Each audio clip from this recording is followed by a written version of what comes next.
Mari kita masuk di dalam doa.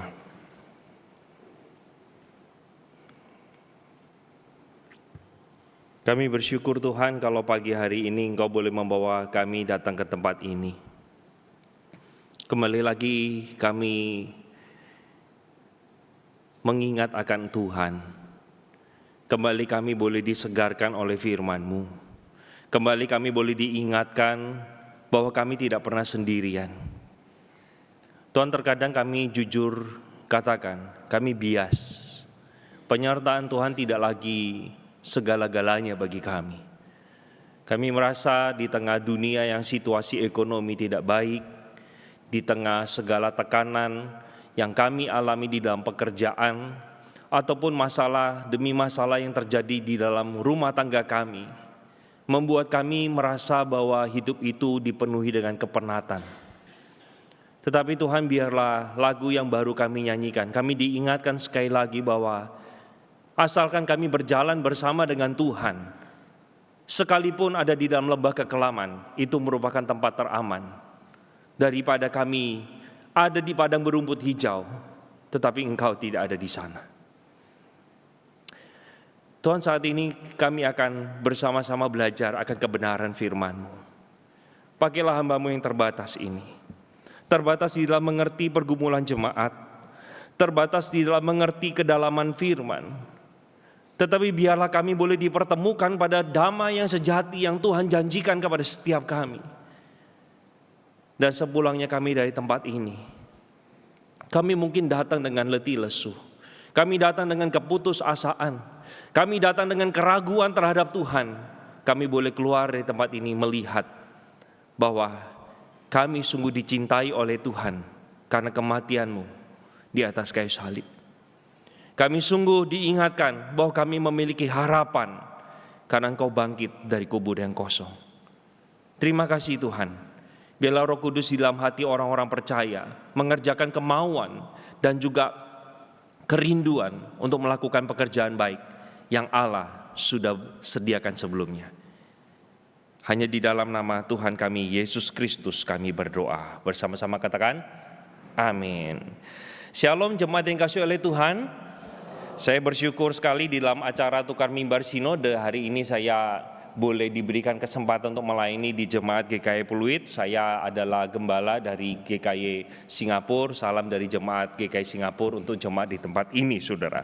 Saudara, tema yang diberikan kepada saya adalah jalan menuju damai yang sejati. Saya mengundang kita untuk boleh bersama-sama membaca bagian firman Tuhan. Seharusnya memang dibaca dari pasal 22 ayat 1 sampai 14, tetapi karena keterbatasan waktu, saya memenggalnya menjadi beberapa bagian.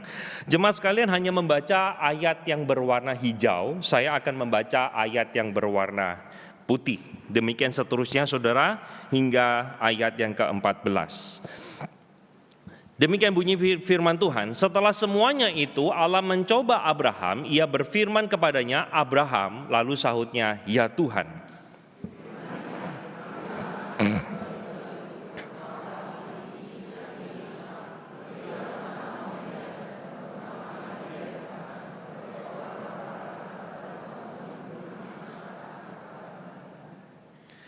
Lalu Abraham mengambil kayu untuk korban bakaran itu dan memikulkannya ke atas bahu Ishak anaknya, sedang di tangannya dibawanya api dan pisau. Demikianlah keduanya berjalan bersama-sama.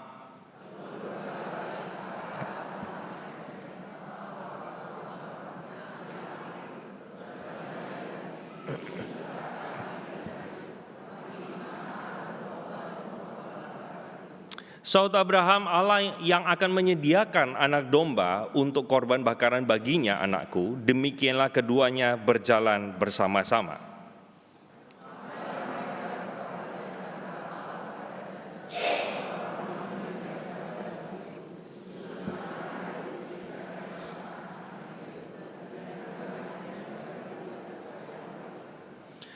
Sesudah itu Abraham mengulurkan tangannya lalu mengambil pisau untuk menyembelih anaknya.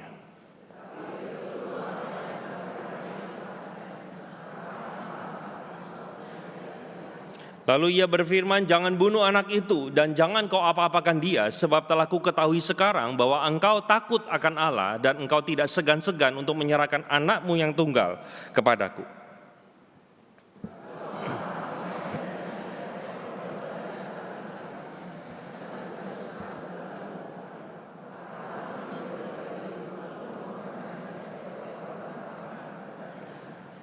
Dan Abraham menamai tempat itu Tuhan menyediakan, sebab itu sampai sekarang dikatakan orang di atas gunung Tuhan akan disediakan. Sampai di sana pembacaan kita pada pagi hari ini. Saudara dikasih oleh Tuhan, jika Anda diminta untuk memberikan penilaian untuk dua lukisan atau dua gambar ini, kira-kira saudara akan memberikan pemenangnya kepada siapa jika temanya adalah berbicara damai yang sejati? Saudara, kalau ditanya kira-kira gambar yang menang sebelah kiri saudara atau kanan saudara, siapa yang ngomong nomor satu, yang kiri, yang sawah? Oke, yang bilang yang kanan. Ini semuanya ngerti bahasa Indonesia? Saya tanya sekali lagi ya, saudara adalah juri, harus menentukan siapa pemenangnya. Temanya adalah damai yang sejati. Mana dua gambar ini yang paling cocok sama tema itu, damai yang sejati? Yang bilang nomor satu itu yang kiri, yaitu yang sawah. Yang ngomong nomor satu pemenangnya, angkat tangan. Oke, terima kasih. Yang ngomong nomor dua, angkat tangan. Jumlahnya berimbang, mari kita tutup dalam doa. Senang sekali ya kalau khotbahnya cepat banget ya, nggak sampai 5 menit. Saudara, menurut saya gambar yang menjadi pemenang, kalau saya adalah jurinya, saya akan memberikan kepada gambar yang sebelah kanan, yaitu di mana adanya gelombang, gelora, adanya badai, tetapi ada ketenangan di sana. Saudara, kenapa saya tidak bilang nomor satu? Karena nomor satu, saudara, damai itu ditunjukkan melalui ketenangan, cuaca yang baik, yang seolah-olah ya asri dan tenang saja. Tetapi saudara, yang dikatakan sebagai damai yang sejati ditunjukkan pada nomor dua adalah di tengah segala badai, kesulitan, tantangan yang ada, sang induk daripada raja wali itu atau elang itu melindungi anak-anaknya, dan anak-anaknya ada dalam kondisi yang aman dan tenang. Saudara dikasih oleh Tuhan, saya harus katakan damai yang sejati itu tidak pernah berbicara bahwa hidupmu tanpa masalah, hidupmu tanpa pergumulan, tidak. Tetapi di tengah pergumulan yang kita alami, kita berjalan bersama dengan siapa yang memberikan kedamaian itu. Sama seperti tadi doa saya, saudara. Kalau kita berjalan bersama Yesus, maka lembah kekelaman yang paling sulit itu adalah tempat teraman. Ketimbang kita berada di padang berumput hijau, tetapi Dia tidak ada di sana. Saudara, hari ini setiap kita menghadapi kesulitan, bukan? Dolar sudah sampai pada angka 18.000 sempat. Sekarang turun tipis-tipis. Bisnis lagi sulit, ekonomi susah, kebutuhan makin naik, bensin naik, harga barang naik, semuanya naik. Membuat kita merasa tertekan. Dan tidak jarang mungkin kita mengatakan, Tuhan, kalau Engkau bersama dengan aku, kenapa kesulitan yang aku alami bukan makin berkurang, makin bertambah? Saudara, jujur katakan, pergumulan demi pergumulan yang manusia hadapi seringkali membawa iman kita berada di tepi pinggir jurang. Dan kita bertanya, apakah Tuhan ada tidak bersama dengan anak-anaknya? Saudara, saya harus katakan, berita bahagianya, Dia adalah Allah yang tidak pernah meninggalkan setiap kita. Yang menjadi pertanyaan kita pada pagi hari ini adalah, bagaimana orang percaya itu bisa mendapatkan kedamaian yang sejati tersebut? Kita akan belajar sama-sama dari teks yang tadi kita baca. Saudara, poin yang pertama adalah damai itu didapat ketika kita belajar, saudara, melepaskan apa yang paling berharga atau berhala hati, saya sebutnya. Saya jelaskan nanti bagi setiap kita. Saudara, kita lihat bersama-sama di dalam bagian ini, firman Tuhan mengatakan setelah semuanya itu Allah mencoba. Nah, saya sedikit meralat, saudara. Kata yang dipakai lebih tepat menguji. Bahasa Inggris konsisten menerjemahkannya tes.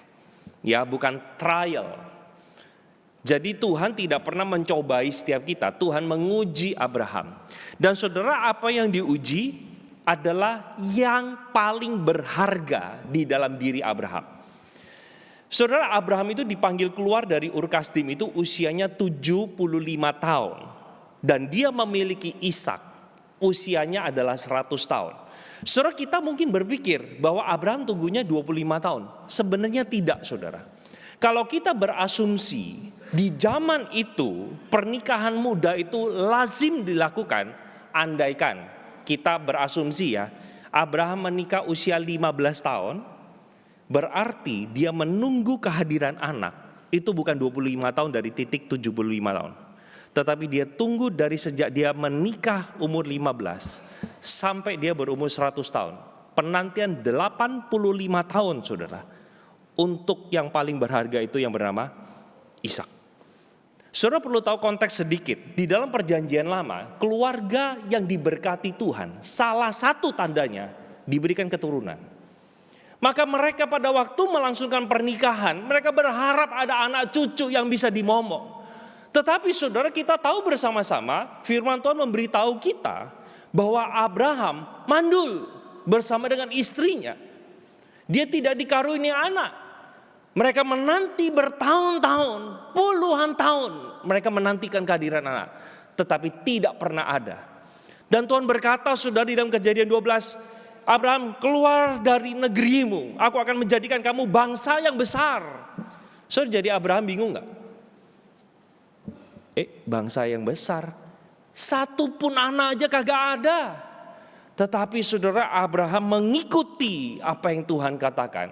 Dan bagian ini adalah bagian di mana Ishak sudah berusia sekitaran remaja begitu.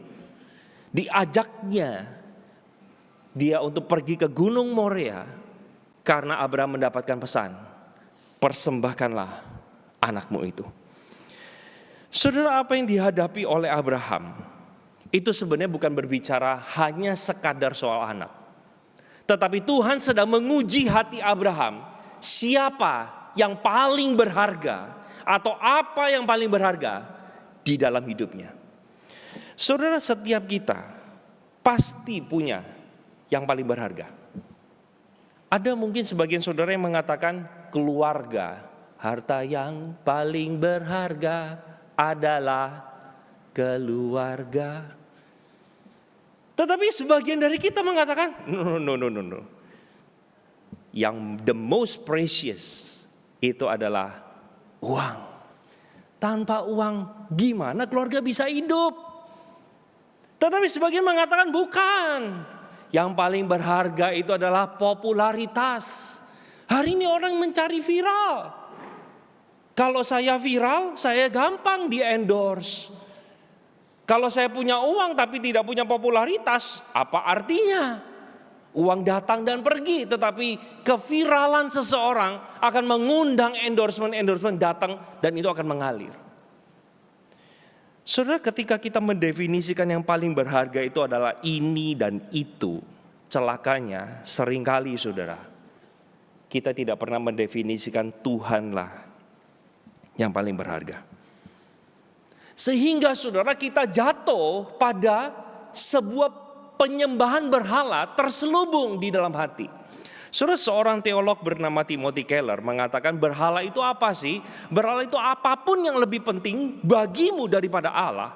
Apapun yang lebih menyerap hati dan pikiranmu daripada Allah. Apapun yang kamu cari dan memberikan kepadamu sesuatu yang seharusnya hanya Allah yang dapat berikan. Dan bahkan dikatakan saudara di dalam kutipan berikutnya, penyembahan berhala itu terjadi ketika kita mengambil hal-hal yang baik dan kita jadikan itu yang paling utama dalam hidup kita. Saudara, seringkali saudara ya, berkat Tuhan yang Tuhan berikan kepada kita seringkali membuat kita terkecoh. Kita menanti berkatnya, tetapi kita tidak mau pribadi yang memberikan berkat itu. Sehingga saudara, kita terus bertanya, kalau uang saya tidak bertambah, saya pekerjaannya tidak aman, kalau keluarga saya tidak sedang tenang-tenang, maka kita meragukan akan kasihnya. Kita mempertanyakan akan keberadaannya. Karena sebenarnya saudara, kita sedang taruh yang paling berharga itu bukan Tuhan, tetapi materi-materi yang ada di sekeliling kita. Dan John Calvin saudara mengatakan satu kalimat yang sungguh memukul setiap kita. Dia mengatakan hati manusia itu adalah pabriknya berhala.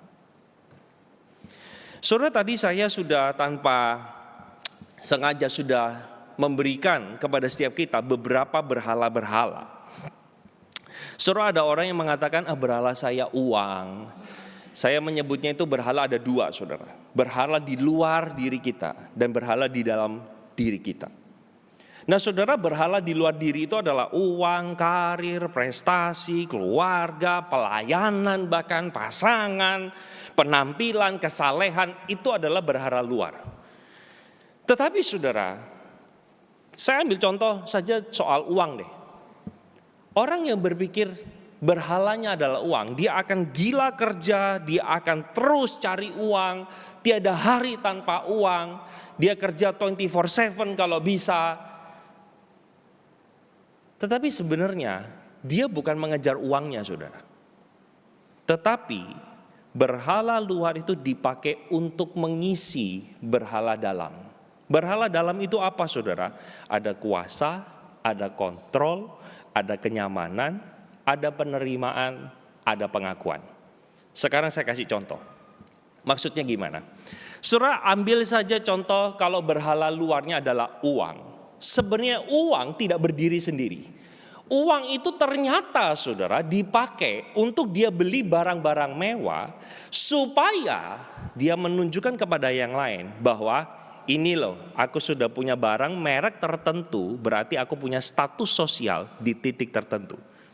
Saudara, kalau demikian, berhala dalam hatinya apa? Pengakuan. Saya ingin kasih tahu kepada banyak orang bahwa saya punya rumah besar karena orang-orang yang dulu menghina saya harus mengakui bahwa saya berhasil. Saudara lihat, berhalanya bukan berujung pada uang, tapi uang itu dipakai sedemikian rupa supaya memberikan added value buat dirinya. Ujung-ujungnya kita sedang memfokuskan pada kesenangan hati, yaitu berhala hati di dalam diri kita. Contoh lagi, uang yang sama. Saudara, ada orang menggelontorkan uang sebanyak-banyaknya supaya dia mengejar satu posisi. Berhala apa itu saudara di dalam hatinya? Kuasa. Dia menghalalkan segala cara karena dia merasa diriku cukup berharga dan aku bangga. Kalau aku punya power, aku bisa atur orang lain supaya tunduk di bawahku. Saudara, berhalanya sama, berhala luarnya sama uang, tetapi penyakit di dalamnya berbeda. Saudara yang dikasihi oleh Tuhan, ketika Tuhan berkata kepada Abraham, Tuhan menguji Abraham. Saudara, ini bukan berbicara soal harus persembahkan anak. Nanti saudara jangan pikir aplikasinya gini, oh berarti aku harus persembahkan anak untuk sekolah jadi hamba Tuhan. Bukan. Saudara, ayat ini sedang berbicara kepada engkau dan saya. Ketika kita ingin mendapatkan damai yang sejati itu, lepaskanlah berhala di dalam hati kita. Kita perlu mengintrospeksi. Berhala mana di dalam hati kita yang sedang bercokol? Begitu kuatnya. Saudara, sebelum saya dipertemukan sekali lagi dengan Injil, saudara, saya itu dulu adalah orang yang sok banget. Saya tahun 2016 membuat sebuah channel YouTube. Namanya Albert Kurniawan. Akronimnya itu PAKU, saudara. Saudara, awal waktu saya membuatnya, saudara, wah jeripayanya susah banget. Tetapi saudara, saya melihat gejolak di dalam hati saya yang begitu jahat tanpa sadar. Saya akhirnya menilai orang terhadap sesama rohaniwan. Kamu mah gak level, belum punya YouTube channel kok. Kalaupun sudah punya YouTube channel, pasti subscribernya di bawah saya. Gak ada apa-apanya. Saudara, saya pada akhirnya menilai diri saya cukup hebat. Cukup baik. Bahkan saya pada waktu berelasi, pikiran saya apa? Bisa jadiin konten gak nih? Kalau jadiin konten bisa viral gak? Karena viral ujung-ujungnya saya bisa diakui sebagai hamba Tuhan yang hebat. Hamba Tuhan yang jago. Tetapi di satu titik, saudara, Injil itu merobek hati saya. Menguak berhala hati yang terselubung rapi di dalam. Pada akhirnya saya bertobat dan mengatakan, Tuhan, sorry. Bahwa engkau bukan yang paling berharga. Saya itu memakai jubah pelayanan untuk mendapatkan pengakuan dari banyak orang. Saudara, dengan menangis saya katakan, Tuhan, have mercy on me. Saudara, dulu kalau saya lihat ya ketemu artis Kristen, wah udah rasanya foto supaya bisa pansos. Saudara, hari ini saudara, saya kembali disadarkan, itu bukan segalanya. Kalau saya sedang mencari dan fokus kepada itu, dan saya merasa sumber kebahagiaan saya adalah dengan saya naik daun. Saudara, saya perlu bertobat sekali lagi di hadapan Tuhan. Karena rupanya bukan Tuhan yang paling berharga. Saudara, tadi kita nggak tahu, saudara menyanyikan Engkaulah permata hati. Sungguh? Saudara, sungguh Tuhan itu yang paling berharga dalam hidupmu? Saudara, itu pertanyaan yang menakutkan, saudara. Saya pernah menanyakan, saudara, hari ini seorang Albert Kurniawan, segala kelebihannya dilucuti dari dirinya. Apakah saya bisa berkata, Tuhan itu cukup buat saya? Apakah saya bisa berkata, asalkan Tuhan adalah gembalaku, aku gak akan kekurangan apa-apa? Kadang ya kita ucapin kalimat itu di dalam hati kita, asalkan depositonya ada, Pak. Asalkan keluargaku mengasihi aku. Asalkan prestasiku diakui banyak orang. Tersimpan rapi di sana, saudara. Tapi mulut ini berkata, takkan kekurangan aku. Saudara, damai sejati tidak akan pernah kita dapatkan ketika kita memegang berhala dan kita pegang Tuhan. Tuhan mengatakan di dalam Matius 6 ayat 24, kamu tidak dapat mengabdi kepada dua Tuhan. Kamu akan mengasihi yang satu dan meninggalkan yang lain. Kamu gak bisa mengabdi kepada Allah dan kepada Mamon. Pilih satu.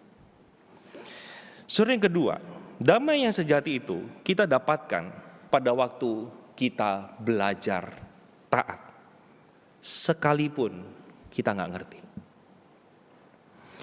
Saudara, coba, kalau saudara ada di posisi Abraham, apa yang saudara rasakan waktu baca bagian ini? Keesokan harinya, pagi-pagi bangunlah Abraham, ia memasang pelana keledainya dan memanggil dua orang bujangnya beserta Ishak anaknya. Ia membelah juga kayu untuk korban bakaran itu, lalu berangkatlah ia dan pergi ke tempat yang dikatakan Allah kepadanya. Kata Abraham kepada dua bujangnya, tinggallah kamu di sini dengan keledai ini. Aku beserta anak ini akan pergi ke sana dan kami akan sembahyang. Sesudah itu kami akan kembali kepadamu. Saudara, ini kalimat yang sungguh menarik. Saudara tahu enggak? Kira-kira Abraham ngapain di Gunung Moria? Tahu. Mempersembahkan Ishak. Tapi dia bisa ngomong sama dua bujangnya, kami berdua akan balik. Saudara, ini sebuah iman yang luar biasa. Iman yang melampaui realita. Saudara, Abraham tidak pernah melihat Yesus bangkit dari mati, Yesus membangkitkan orang mati, Tuhan membangkitkan orang mati. Enggak pernah. Tetapi Abraham memiliki sebuah iman yang luar biasa. Kalaupun dia harus mempersembahkan Ishak, dia katakan kepada dua bujangnya, kami yang balik, bukan saya seorang diri loh. Kami berdua akan datang menjumpai kalian. Dan inilah saudara, ketika dia harus bersama dengan Ishak berjalan menuju ke Gunung Moria. Catatan saya saudara, mencatat bahwa jarak antara titik dia berangkat sampai ke tempat dia mempersembahkan kurang lebih 80 km. 80 km itu saudara, kalau saudara ada di pinggir Jakarta sampai ke Bandung itu sudah 80% perjalanan. Kurang lebih begitu gambarnya. Jalan kaki. Saudara kira-kira kalau saudara jadi Abraham, saudara tanya nggak sama Tuhan? Apa yang saudara rasakan kalau saudara kira-kira jadi Abraham? Ini anak 85 tahun ditunggu loh, dari usia 15 kalau menikah. Wah, saudara pasti pikirannya berkecamuk bukan? Saudara, saya coba membayangkan beberapa perasaan Abraham. Ini imajinatif saya. Yang pertama, mungkin dia tanya, katanya Allah mau jadikan aku bangsa yang besar. Lah, kok malah disuruh persembahkan Ishak? Mungkin pertanyaan kedua, kok Allah tega ya? Anak ini aku sudah nantikan sangat lama. Kok Allah begitu kejam? Sekarang harus mempersembahkan yang aku paling kasihi. Atau yang ketiga saudara, kita akan bertanya, kok Allah cara kerjanya berubah-ubah ya? Waktu aku memiliki Ismail, dibilang katanya bukan anak perjanjian. Sekarang sudah punya Ishak, anak perjanjian, sekarang malah disuruh kurbankan. Kok gitu ya, cara kerja Tuhan kayak gak konsisten gitu loh. Sebentar ini, sebentar itu, katanya akan dibeginikan, sekarang tidak. Atau mungkin pikiran yang terakhir, saudara, Ismail baru saja meninggalkan saya. Sekarang saya harus mempersembahkan satu-satunya anakku yang tersisa. Saudara tahu kan cerita ini? Bahwa Ismail pada akhirnya diusir. Dia akhirnya Ismail bersama dengan Hagar pergi meninggalkan Abraham dan istrinya. Sehingga pada waktu Ishak itu lahir, ya cuma Ishak. Tidak ada lagi yang lain. Saudara, perjalanan 80 km dengan jalan kaki menjadi sebuah perjalanan yang berat, penuh pertanyaan, penuh pergumulan. Tetapi satu yang Abraham tahu, dia taat. Sampai Alkitab katakan saudara, sampailah mereka ke tempat yang dikatakan Allah kepadanya. Lalu Abraham mendirikan mezbah di situ, disusunyalah kayu, diikatnya Ishak anak itu, dan diletakkannya di mezbah itu di atas kayu api. Saudara, Tuhan ingin mengatakan dalam bagian ini, di tengah ketidakmengertian Abraham, Abraham pilih untuk taat kepada Tuhan. Saudara, saya harus katakan, terkadang kita juga mengalami hal yang serupa dengan Abraham. Di tengah segala kesulitan yang terjadi, saudara, ada godaan di dalam hati. Misalnya kita ambil pinjol, kita mau sogok kanan, sogok kiri supaya dapat tender. Kita merasa, saudara, kita harus membantu Tuhan untuk melancarkan rencananya. Padahal sebenarnya di dalam hati kecil kita tersimpan satu hati, satu suara yang mengatakan, jangan percaya sama Tuhan. Karena kerjaannya Tuhan itu sulit dipahami. Wes, kita pakai jalan kita, habis itu baru tobat. Saudara, saya nggak tahu apakah saudara pernah mengalami situasi seperti itu. Jika pernah saudara, mari hari ini kita datang, kita akui di hadapan Tuhan bahwa kita adalah manusia yang begitu jahat di mata Dia. Saudara, ketika kita nggak mengerti apa yang sedang kita alami, apa yang sedang kita taati, percayalah di sana akan janjinya. Saudara, sebuah lagu yang seringkali juga menguatkan saya. Saat ku tak melihat jalanmu saat ku tak mengerti rencanamu, namun tetap ku pegang janjimu. Pengharapan kita hanya pada Dia. Saudara, Tuhan berjanji, Dia tidak akan pernah meninggalkan engkau dan saya semenjak engkau dan saya diangkat menjadi anaknya. Ya, Dia terkadang mengizinkan hal-hal yang tidak enak untuk membentuk kita. Tapi itu bukan berarti Tuhan benci kita, Tuhan hukum kita, dan Tuhan meninggalkan kita. Tidak. Tuhan sedang membentuk kita supaya kita mengikis berhala hati ini, agar kita menjadikan Tuhanlah yang paling berharga dalam hidup kita. Saudara, poin saya yang terakhir. Damai yang sejati itu didapat melalui kuasa Injil. Saudara, di dalam bagian berikutnya kita tahu bersama-sama di dalam ayat 12 yang saya kasih garis, saudara. Dikatakan, saudara, di dalam bagian itu firman Tuhan berkata kepada Abraham, jangan kamu bunuh, karena aku sekarang tahu bahwa engkau takut akan Allah dan engkau tidak segan-segan menyerahkan anakmu yang tunggal kepadaku. Abraham lulus dalam ujian yang Tuhan berikan ketika ia diminta mempersembahkan yang paling berharga di dalam dirinya. Dan saudara, pada waktu Abraham itu ingin mempersembahkan Ishak sebagai kurban kepada Allah, dan Tuhan menyediakan ada anak domba yang tertahan di sana. Dan akhirnya Ishak tidak jadi mati, digantikan oleh anak domba itu. Tetapi saudara, 2000 tahun yang lalu, anak tunggal Allah yang bernama Yesus Kristus dibiarkannya mati, supaya engkau dan saya yang terhilang bisa didapat kembali. Dan Allah Bapa mengorbankan anaknya, mati menebus engkau dan saya. Saudara, saya bersyukur akan kisah Injil yang mengingatkan kepada setiap kita betapa berharganya engkau. Dan saya bersyukur, saudara, tanda kasih Tuhan yang terbesar kepada kita bukan berubahnya masalah menjadi lancar, bukan kita ini dari yang punya banyak problem menjadi tidak ada problem. Bukan. Dan tanda kasihnya bukan bahkan ditunjukkan lewat dijawabnya doa kita. Tidak sama sekali. Tanda kasihnya nyata jelas ketika Dia meregang nyawa untuk diserahkan bagi setiap kita.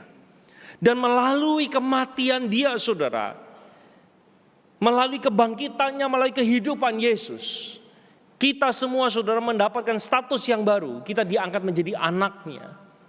Dan tidak hanya itu, kita mendapatkan hidup yang baru, yaitu hidup melawan dosa. Itu sebabnya, saudara, hanya mereka yang sudah ada di dalam Kristus dimampukan untuk mematikan berhala dalam hati.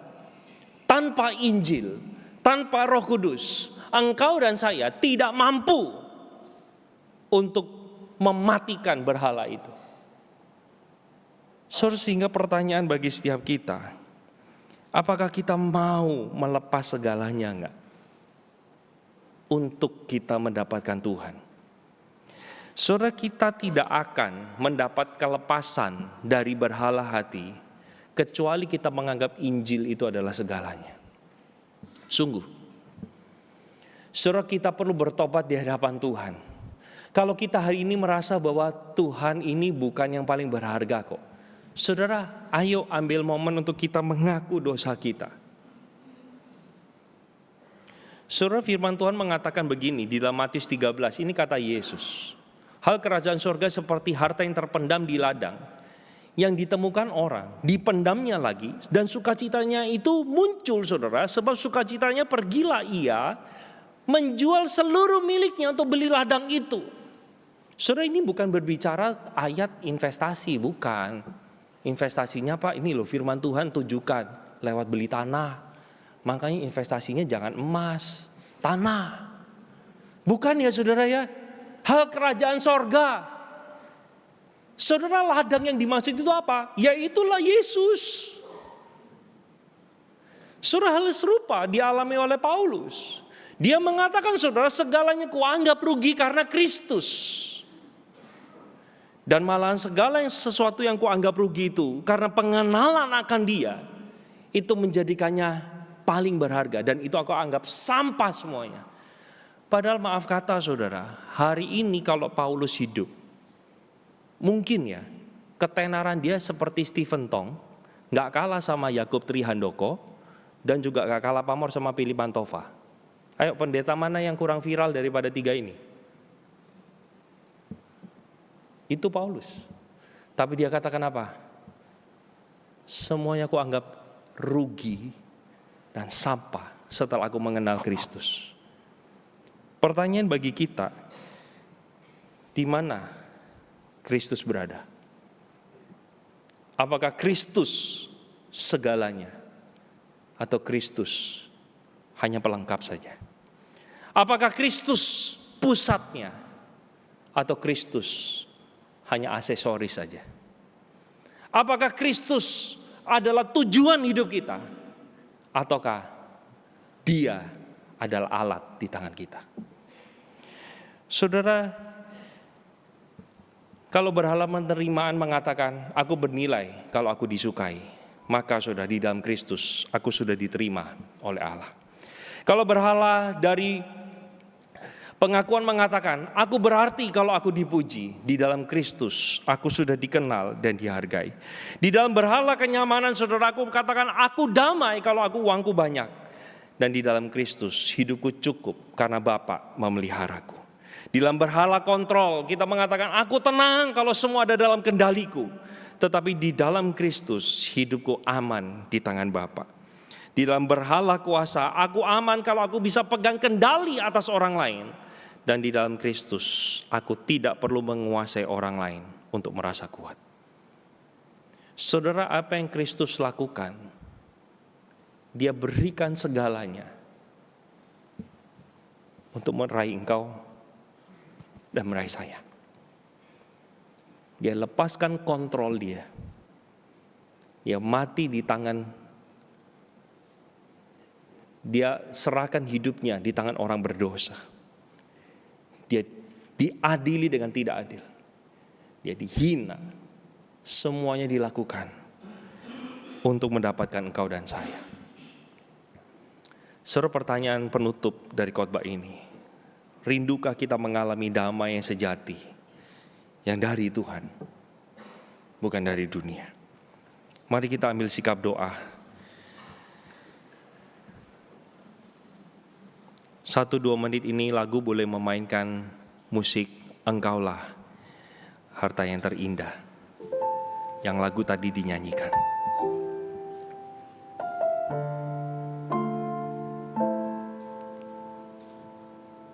Saudara, tanyakan satu pertanyaan saja di dalam diri kita. Di mana Kristus berada? Apakah Dia pusat segalanya? Apakah Dia yang terutama? Apakah Dia tujuan hidup kita? Jika jawabannya tidak, mari kita datang menghampiri Dia, mengaku dosa kita.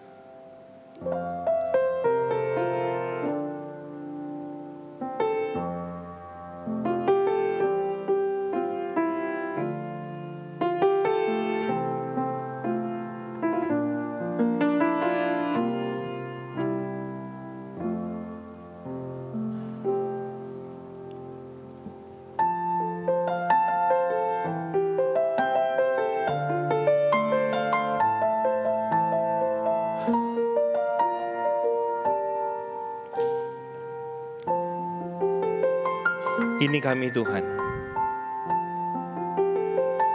ampuni kami. Ampuni kami Tuhan. Kami tidak menjadikan Engkau yang paling berharga. Kami tidak menjadikan Engkau yang paling utama.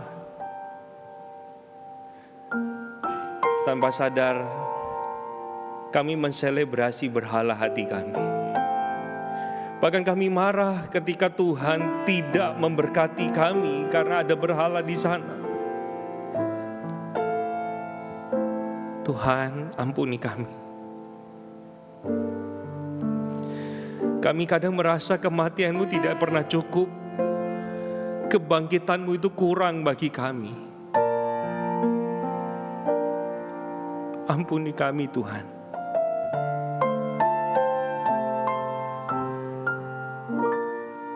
Kami bersyukur pagi ini kami semua diingatkan betapa mahal harga yang Kristus bayar untuk menggapai kami. Kami mau belajar mengasihi-Mu, mencintai-Mu, menyingkirkan berhala hati, dan menjadikan Engkau segalanya. Hanya di dalam nama Yesus Kristus, Tuhan kami yang hidup, kami berdoa. Amin.